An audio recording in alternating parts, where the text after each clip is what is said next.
এইটো হ'ল আমাৰ যোৰাবাটৰ অৱস্থা চাওক। এক ঘণ্টা হ'ল ফাঁচি আছে, সেইটো বুলৰো ফাঁচি আছে বেচেৰা। এইটো হৈ গ'ল আমাৰ ডিজিটেল আছামৰ এটা দৃশ্য।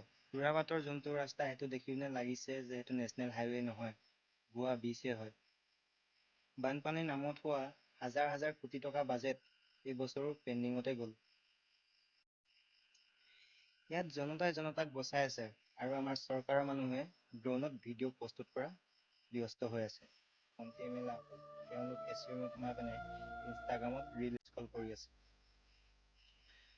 অসমত বানপানীৰ সমস্যা প্ৰত্যেকবাৰে আহে, কিন্তু আমাৰ চৰকাৰে হাত সাবটি বহিয়ে থাকে। আৰু যদি চৰকাৰক সোধে আপোনালোকে বানপানীৰ সমস্যাৰ কথা কি ভাবিছে, আৰু তেতিয়া চৰকাৰে উত্তৰ দিয়ে আমি অতি শীঘ্ৰে বানপানীৰ সমস্যা সমাধান কৰিবলৈ হোৱাটছআপ গ্ৰুপ তৈয়াৰ কৰিছোঁ। আৰে আপোনালোকে কি মিমছ বনাই পিনে বানপানীৰ সমস্যা সমাধান কৰিব নেকি?